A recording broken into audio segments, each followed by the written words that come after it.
At the talent show, they whispered, "Poor girl," as she played. A stranger's bold stand turned silence into applause, proving her music deserved to be heard. I knew something was wrong the second the room went quiet. My daughter had just finished playing the piano, her small hands still trembling above the keys. The final note had barely faded when I realized what was missing. No applause, no polite nods, just silence. And then I heard it, just loud enough to cut through the quiet. A woman somewhere behind me whispered, "That's the poor girl. The one with the single mom." I felt my chest tighten. My ears rang. I couldn't even turn around.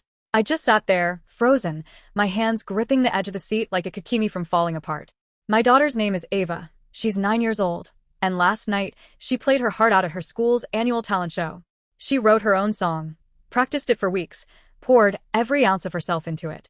I watched her stay up late after homework, headphones in, tapping out melodies on a tiny keyboard we bought from a yard sale. She believed in that song. But when she played it on stage in front of her classmates, the judges, and a crowd full of parents, they didn't clap, not even a few scattered claps out of pity, nothing. I looked at her from my seat in the middle row. She bowed like I taught her, then glanced up, searching for some kind of reaction. Her eyes met mine, and for a moment, I thought I saw her swallow it down, the disappointment, the confusion, the shame. I was trying so hard not to cry. And then, just when I thought I would have to stand up, grab her hand, and walk her out of that auditorium like we were escaping a fire, something happened. A man stood up. He was sitting in the very back row, alone, tall, older, dressed in a quiet gray suit. He didn't smile. He didn't say anything. He just started walking down the aisle toward the stage. I remember the way the room shifted, the sound of whispers rising, the judges looking at each other, unsure what was going on, and I remember holding my breath because something about the way he moved made me stop thinking about running. Something told me this wasn't the end of the story. It was the beginning. My name is Emma Carter. I'm 33 years old, and I've been raising my daughter, Ava, on my own since she was 2. We live in a quiet little town in southern Indiana, the kind of place where everyone waves but also notices what kind of car you drive and whether your kid's backpack is new or secondhand. People smile at you in the grocery store, then ask someone else why you're still single. I've lived here my whole life, and most days I blend in. But moments like the school talent show remind me I don't really belong, not the way they do. I work 2 jobs. During the day, I'm a janitor at the local middle school. At night, I clock in at a 24-hour diner just off the highway, serving truckers and teenagers looking for fries at 2 a.m. It's not glamorous, but it's honest. It pays the bills, and most importantly, it lets me take care of Ava. Ava is everything to me. She's soft-spoken, all heart. She doesn't run with the popular kids or care about what's trending. She loves music, not pop songs or what's on the radio, but strange, soulful melodies, the kind that come from deep inside. She started writing little songs when she was 7, just humming things into a recorder and telling me, "This one feels like rain," or "This one is what it sounds like when someone misses you." I bought her a used keyboard from a garage sale last spring, $60. It was missing the stand and had a sticky B-flat key, but it lit up when she turned it on, and to her it was magic. She played it every day after school, her fingers hovering like she was discovering something sacred. She'd play for hours, sometimes eyes closed, chasing a sound she could only feel. When the school announced its annual talent show, Ava asked if she could sign up. I hesitated for a second. She's not the kind of kid who seeks out attention, but she said, "I want them to hear what I wrote." That's what she called it, not her performance, not her song, just what I wrote. She was so proud when she turned in the sign-up form. Every day for weeks, she practiced her piece. I'd make dinner while listening to her in the other room, and I swear sometimes I'd stop stirring the pot just to listen. There was something haunting and beautiful about what she'd created. She didn't just play notes. She told a story. But underneath the pride, I also saw the nerves. She didn't say much about school, but I knew she's the only kid in her class who brings her lunch in a grocery store bag instead of a character lunchbox. Her shoes are clean, but always one season behind. I knew that stepping on that stage wouldn't just be about the music. It would be about being seen. Still, she practiced. She asked me to braid her hair, nice, but not like I'm trying too hard. She laid out her outfit the night before, her best dress, the one from last Easter. I stitched the torn hem by hand. She looked in the mirror and smiled at herself. The night of the show, we arrived early. The auditorium was packed. Kids ran around backstage in glittery costumes and sequined leotards. Parents chatted in clusters, comparing private lessons and weekend camps. I sat alone in the middle of the audience, clutching my hands, trying not to look too out of place. When Ava's name was called, I stood up a little in my seat, craning to see her. She walked to the piano slowly, her chin up, but her fingers fidgeting. I whispered to myself, "You've got this, baby." She sat down at the bench, adjusted the microphone just like she'd practiced, placed her fingers on the keys, and then she started to play. The moment Ava started playing, The room began to change, but not in the way I'd hoped. She played the first few notes of her piece, slow and soft, like she was inviting the audience into a memory only she remembered. The melody floated across the auditorium like a whisper, a lullaby dipped in sorrow and hope. It didn't sound like anything the kids before her had done. No karaoke, no flashy moves, no backing tracks, just her, a piano, and a story told through her fingertips. I sat on the edge of my seat, heart pounding with pride, watching her close her eyes as the notes carried her away. But as I scanned the audience, I could feel something else. They weren't listening. A couple of parents near the back were whispering. 2 kids in the front row giggled. One of the judges, the one with the oversized blazer and clipboard, glanced down at his phone and started typing. The woman next to me pulled out a pack of gum, like she was waiting for an elevator. And then I heard it, clear as a bell. She's the poor girl, the one with the single mom. The words didn't hit my ears. They hit my spine. I turned slightly, trying to see who said it, but I didn't need to. I already knew the type. Someone who'd never had to explain to their kid why Santa only brought one gift. Someone who never had to choose between fixing the car and paying for field trip fees. I bit the inside of my cheek hard enough to taste metal. I wanted to stand up, to defend her, to scream, "She is more than whatever story you've made up about us." But I couldn't. My legs wouldn't move. My body was locked in place, my pulse pounding in my throat. Ava kept playing. Her hands never faltered. She poured herself into every note, like it mattered, like someone out there would understand. But they didn't, not that night. She finished with a soft, unexpected chord that hung in the air, delicate and unresolved. Then silence. She bowed, just like we practiced, holding it for a second. Her head came up slowly, scanning the room. No claps, not even a few out of politeness. Someone coughed. A chair creaked. The judge in the middle cleared his throat and flipped to the next page in his folder. That was it. Ava stood there for a moment too long, just long enough for me to see her face change. Her smile, once small and hopeful, faded into a tight, confused line. Her eyes dropped to the floor as she walked off the stage. I could feel her trying to hold it together from all the way across the room. My heart cracked open. I wanted to leap out of my chair, wrap her in my arms, and carry her away from this place, from these people who couldn't see what I saw. I wanted to tell her that they were wrong, that her music mattered, that she mattered. But I couldn't move. I just sat there, numb, blinking back tears, because if I cried, I was afraid I'd never stop. I looked around again at the moms with their makeup and expensive handbags, at the dads filming with their smartphones and barely watching, at the judges already preparing for the next act. No one cared. And that's when I felt it, a shift, small, subtle. From the very back row, a man stood up. He didn't look like the rest of them. His suit was simple. He wasn't holding a phone. He wasn't clapping or reacting like everyone else. He was just standing there, still as stone, watching the stage. And then he started walking toward the front. People turned. Someone whispered, "Who is that?" The judges looked at one another, puzzled. The next act was supposed to be a group dance routine. No one was scheduled to speak. I sat up straighter, instinctively placing a hand over my chest. I didn't know who he was or what he was doing, but something told me this man was here for her. At first, no one stopped him. The man in the gray suit kept walking slowly down the aisle, hands tucked behind his back, steady, like he was used to being watched. He didn't seem in a hurry. He didn't hesitate. But with every step, the room grew quieter. Even the parents who had been whispering fell silent, one by one. The judges looked confused.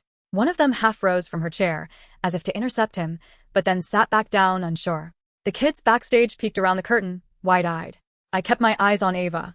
She was standing at the edge of the stage now, off to the side, half in the shadows, clutching her music folder to her chest. She wasn't crying, but she wasn't okay either. Her mouth was tight, and her shoulders were curled inward, like she was trying to fold herself into a smaller shape. The man reached the front of the room and turned to face the judges.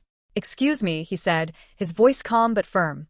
"Would it be all right if I borrowed the microphone for a moment?"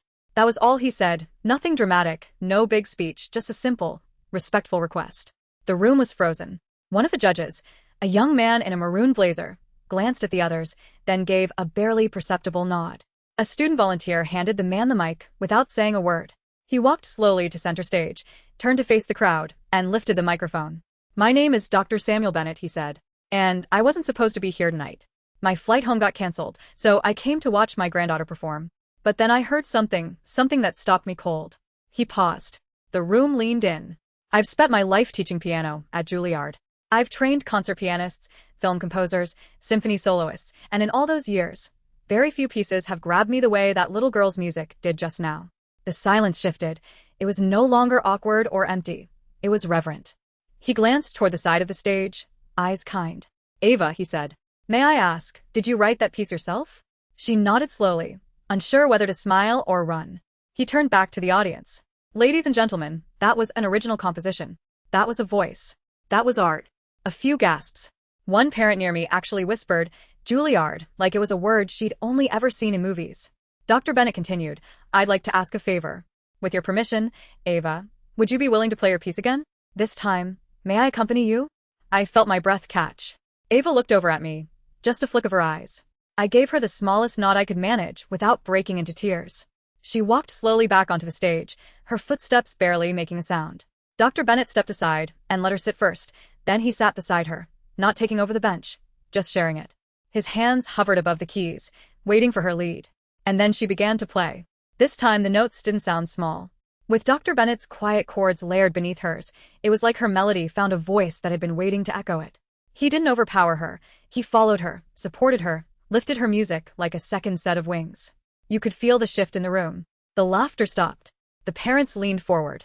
The judges put down their pens. No one looked away. When they reached the final note, there was a beat of perfect stillness. And then the entire auditorium stood. Applause erupted like a wave, shouts, whistles, hands clapping raw. People who hadn't noticed her before were now on their feet, clapping like she'd just won a national award. Phones were out, recording. I saw one judge wipe her eyes. I stood too, clapping so hard it hurt. And Ava. She turned to Dr. Bennett and gave him the smallest, most sincere smile I've ever seen. In that moment, she wasn't the poor girl anymore. She was a musician. She was seen. And I knew everything had just changed. When the applause finally began to fade, Ava just sat there, still at the piano, her hands resting gently in her lap. Her eyes were wide, not in fear anymore, but in something closer to wonder. She looked around the auditorium, like she was seeing it for the first time. Dr. Bennett leaned toward her and said something we couldn't hear. She nodded once, then slowly stood, bowing again. But this time, the gesture wasn't timid. It was proud, intentional. She looked up with her chin high, and the room gave her everything it hadn't the first time. As they walked off stage together, people turned to each other, asking who she was. Parents who had ignored us in the school pickup line were now craning their necks to get a better look at her. Kids whispered in awe. Even one of the judges followed her backstage with a clipboard, smiling like they'd just discovered a hidden treasure. I stood in the crowd, still clapping, heart pounding, eyes full. I didn't care what anyone thought of me in that moment. All I saw was my daughter being seen, not for what we didn't have, but for who she was. When she came down from the stage, she ran straight into my arms. I did it, she whispered into my chest. I couldn't speak. I just held her tighter. Dr. Bennett came over a moment later, smiling.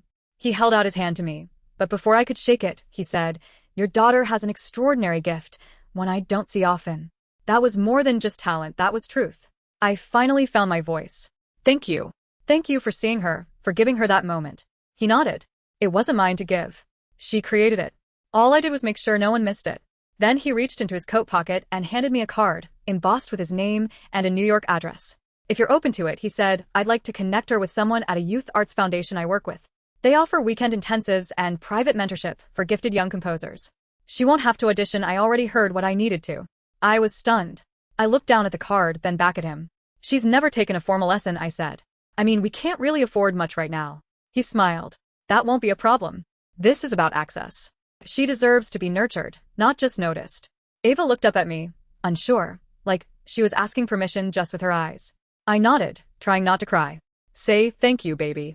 Thank you, she said, her voice small but steady. Dr. Bennett tipped his head, turned, and walked back toward the crowd. That night, after we got home, Ava didn't want to take off her dress. She sat on the living room floor, keyboard in her lap, humming something new. I brought us bowls of cereal because I couldn't muster the energy to cook, and we ate cross-legged on a blanket, like a picnic under the ceiling fan. She played a few bars of her new song, and looked up at me. Do you think I can really go? She asked. To the place the music man said. I reached over, tucked a curl behind her ear, and said, You already did. It's been 5 months since the night my daughter changed everything by doing nothing more than being exactly who she is. We're still living in the same small house. I still work both of my jobs. I still bring home leftovers from the diner, when I can. And sometimes Ava still wears secondhand shoes. But things feel different now, not because we have more money or more things, but because for the first time my daughter sees herself differently. Since that night, she's been attending weekend mentorship sessions at a music conservatory an hour outside of town. Every Saturday, We wake up before sunrise. I pack a thermos of hot cocoa, and we make the drive together, just her and me. Music playing low in the car, her face pressed to the window, watching the cornfields roll by. She's not the same girl who stepped onto that stage, terrified no one would listen. Now she talks about dynamics, layering, the emotion behind a minor chord. Her teachers say she's composing pieces with depth they usually don't see in students twice her age. She still plays that first piece sometimes, the one no one clapped for. But now she plays it differently, more confident, more certain, not louder, just fuller, like she owns every note. And she does. Something changed in me, too. For years, I believed we had to keep our heads down, stay quiet, stay grateful, not ask for more than we were given. I thought if I could just protect her from judgment, from failure, from being othered, that would be enough. But I was wrong. What she needed wasn't protection.